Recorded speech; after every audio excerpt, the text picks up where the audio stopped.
Hey, wake up, it's Means Morning News. Just after 11 a.m. on the East Coast, I'm the newsman, Sam Sachs. Good morning to everyone who made it to Friday without getting indicted in a corruption scheme involving the Turkish government. Not so fast, Mayor Adams.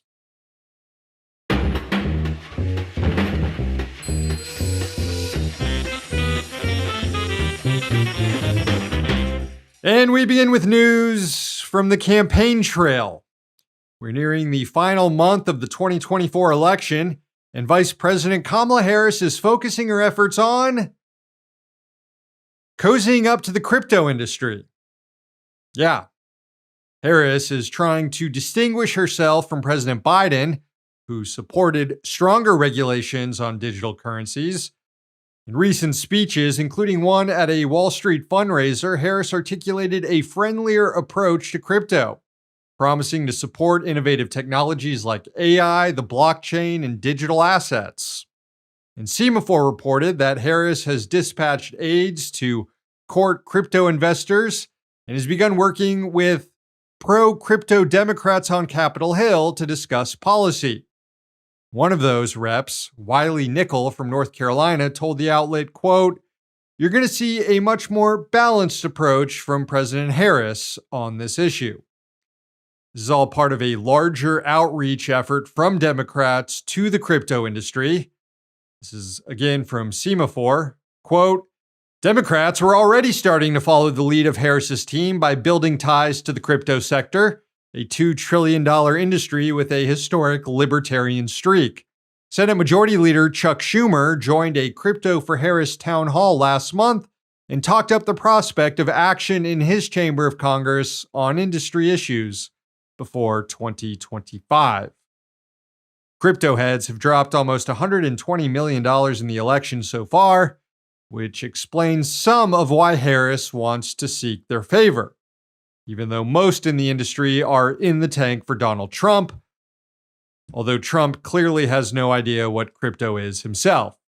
Here was Trump talking about crypto at a recent fundraiser and floating the idea of paying off the national debt with it or something.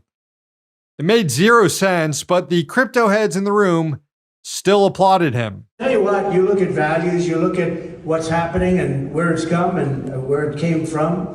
I think crypto's got a great future. I think it really does. Maybe we'll pay off the $35 trillion in crypto. I'll write out a little piece of paper, 35 trillion crypto. We have no debt, right? That's what I like, right? Yeah, the people in that room will never vote for Kamala, even if she rolls out her own meme coin. Crypto is, of course, not a safe asset. It is unstable. It's vulnerable to pump and dump schemes and outright fraud. So it's kind of gross to see the Harris campaign try to cozy up to it, especially if you consider how the campaign treated another contingent of voters, a group of people who did actually want to vote for her, the uncommitted movement, Democratic voters concerned about the genocide in Gaza. Last week, the uncommitted national movement announced that it will not endorse Kamala Harris. And that's not just because Harris has refused to support an arms embargo on Israel, as the group has called for, but also because she even refused to meet with Palestinian families to discuss the genocide in Gaza. They couldn't even get a meeting with her. 100,000 people voted uncommitted in Michigan during the Democratic primary, a state where polling shows a dead heat within the margin of error between Trump and Harris. And instead of appealing to those voters, Harris is out here gassing up Dogecoin holders. The race is starting to give off some real 2016 vibes, and I do not like it. The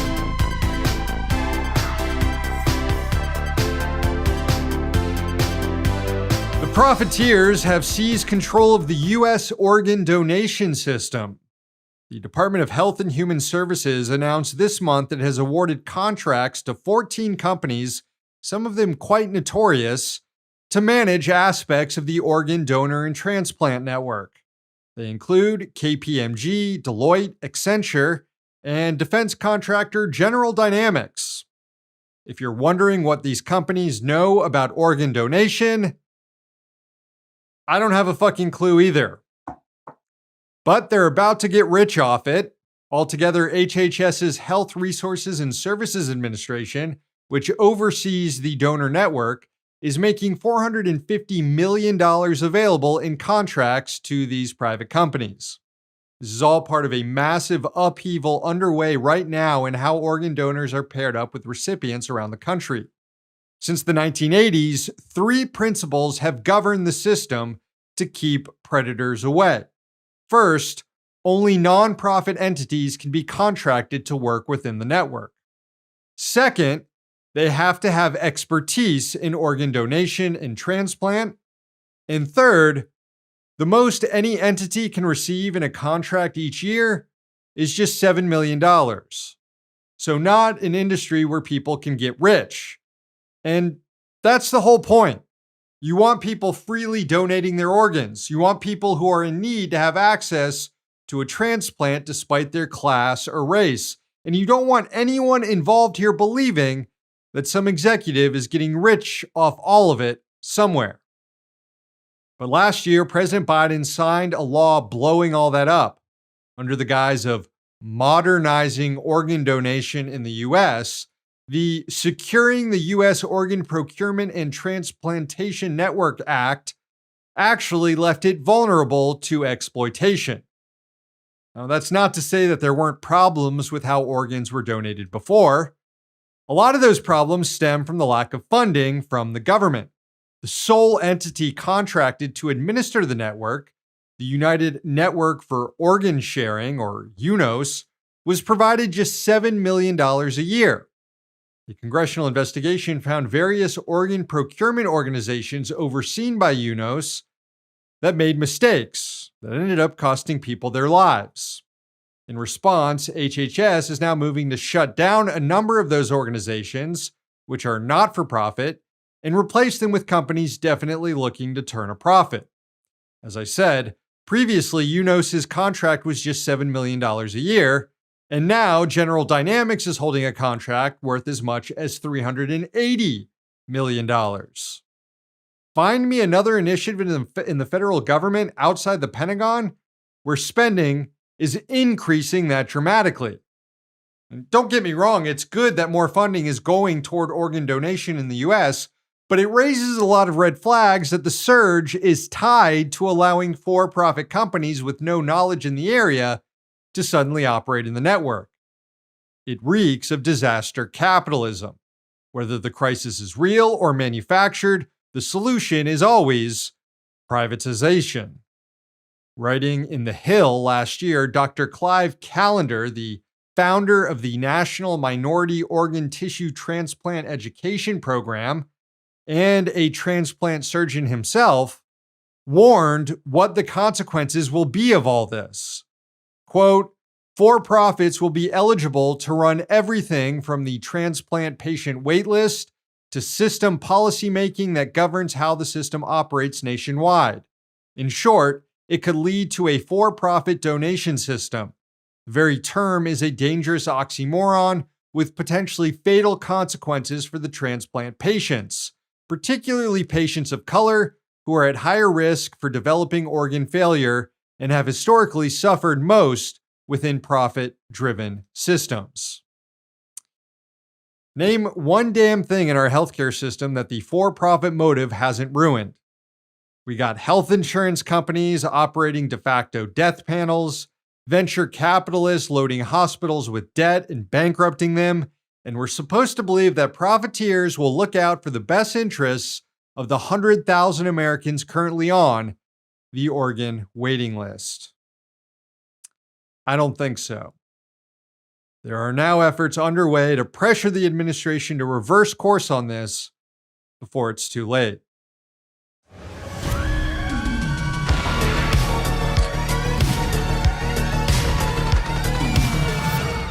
The U.S. air traffic control system is a goddamn mess, and a new government watchdog report criticized the Federal Aviation Administration for not getting it under control. Last year, all domestic U.S. flights were grounded for hours after one of the FAA's safety systems, known as the Notice to Air Missions, or NOTAM, crashed and went offline. The 30-year-old software got corrupted when an engineer replaced a file. And the incident exposed how much of U.S. air travel hinges on antiquated computer systems that are losing reliability. And it prompted the FAA to conduct a review of its entire air traffic control operation, which turned up some frightening results. About 80% of its systems, 105 in total, were deemed unsustainable or potentially unsustainable due to things like outdated functionality, lack of spare parts, and the only people who even still know how to use them are retiring. Most of them were rolled out more than 20 years ago, and some have been in use for more than 60 years. And about half of those unsustainable systems were determined to be critical to flight safety, like NOTAM.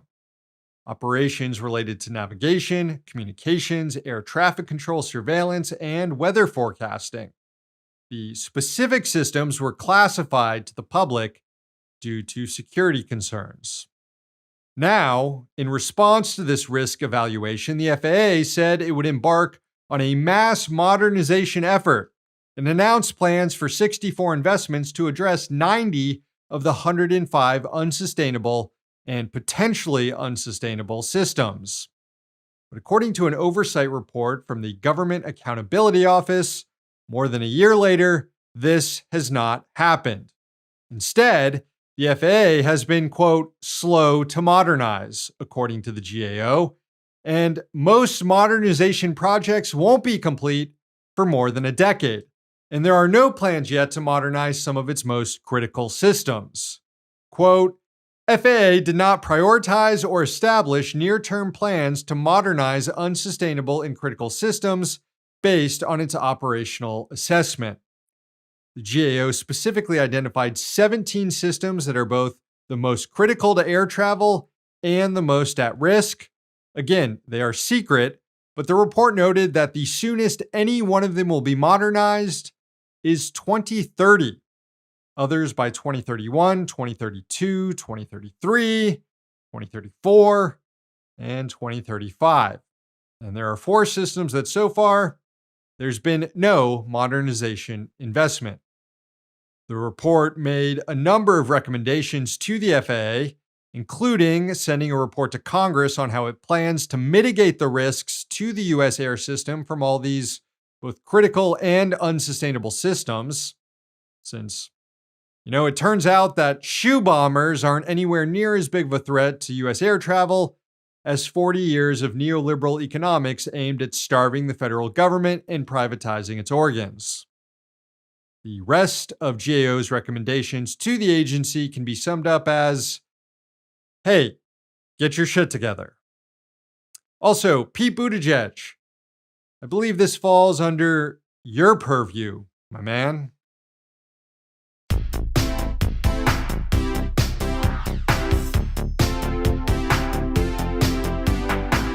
It's Friday, time for Rich Dicks. We received a couple nominations on the Means TV message boards, including one for all-time rich dicker Elon Musk for his scam boring tunnel idea, which doesn't even work as it's supposed to, and the way it was supposed to work was stupid as hell anyway. I suppose that's one of about 300 reasons we can nominate Musk this week, like every week. We also got a nomination for the president of Ecuador, Daniel Noboa, for doing a bad job in his first year in office. He's failed to address the infrastructure crisis in the country, he's made life harder for indigenous people, and he's done nothing about rank corruption, And he's considering lifting the ban on foreign military bases in Ecuador. Yeah, that's a lot of crap. Certainly deserving of a nomination. Thank you. But ultimately, this week's Rich Dick is Andrew Litinsky. Andrew is the first guy to cash out of the Trump media pump and dump scheme. A scheme he came up with, actually. News came out this week that Litinsky's investment firm, United Atlantic Ventures, or UAV, sold nearly all of its 11 million shares in Trump Media and Technology Group.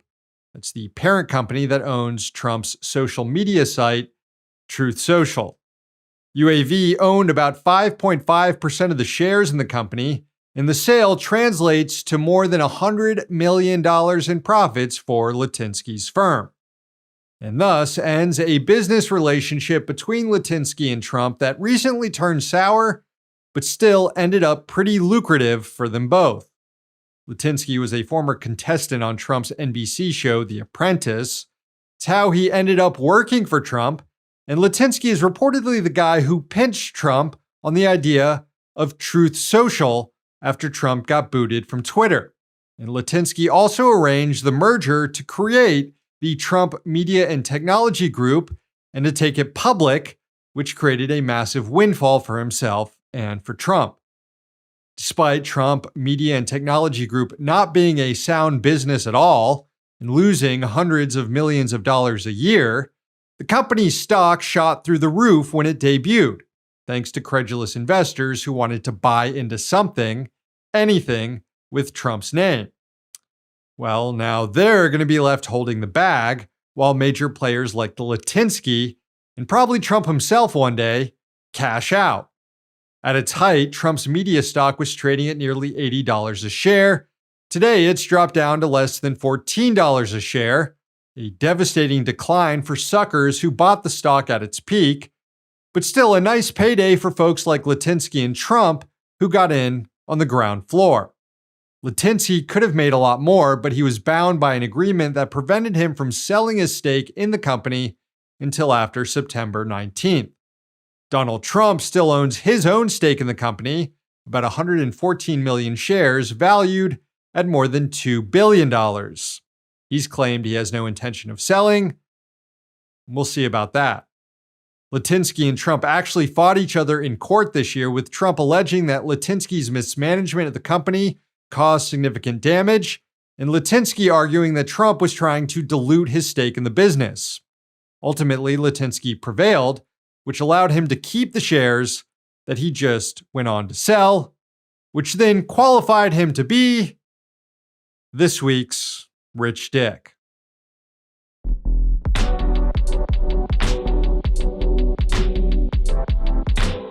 All right, friends, the show ends today with a sunrise from Washington State. It's another one sent in by Jake and Kim, this one from the town of Tiger. Enjoy.